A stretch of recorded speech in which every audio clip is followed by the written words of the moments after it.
होळी आणि धुलीवंदन नागरिकांना दहशतविरहित तसेच आनंदात साजरी व्हावी यासाठी पिंपरी चिंचवड आयुक्ताकडून शहरात जागोजागी नाकाबंदी त्याचबरोबर फिरते पोलिसांचे पथक असणार आहे। त्यामुळे होळी किंवा धुलीवंदन दरम्यान दुडगूस किंवा दहशत घालणाऱ्यांवर पोलिसांची करडी नजर राहणार आहे।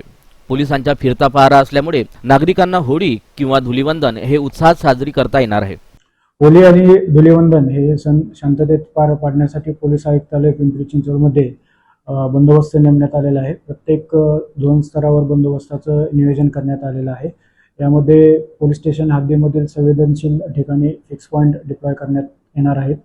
त्याचबरोबर ठिकठिकाणी नाकाबंदीचं आयोजन करण्यात येणार आहे। त्याचबरोबर जे ड्रंक अँड ड्राईव्हच्या केसेस करण्यासाठीही विविध पथकं तयार करण्यात आलेले आहेत।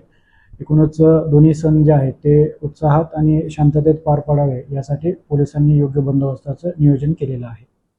आपल्याकडे 6 DCP त्याचबरोबर प्रत्येक पोलीस स्टेशनचे आणि ब्रांचेसचे अधिकारी 200 पेक्षा जास्त अधिकारी आणि होमगार्ड आणि पोलीस असे मिळून 1,500 लोकांचा बंदोबस्त नेमण्यात आलेला आहे। दोन्ही सण आणि उत्सव जे आहेत ते शांततेत पार पाडण्यासाठी पोलिसांनी बंदोबस्ताचं नियोजन केलेलं आहे। आपण सुद्धा दोन्ही सण आणि उत्सव साजरे करत असताना कोणत्याही प्रकारचं गालबोट लागणार नाही यासाठी आपण सर्व सण शांततेत पार पाडायचा आहे। पोलिसांनी आपल्याला जे जे निर्देश दिलेले आहेत त्याचं पालन करायचं आहे। कोणत्याही परिस्थितीमध्ये रस्त्यावर हुल्लडबाजी किंवा रॅश ड्रायव्हिंग आणि त्यातून अपघात असे प्रकार होणार नाहीत यासाठी सर्व नागरिकांनी पोलिसांना सहकार्य करावं असं मी आवाहन करतो।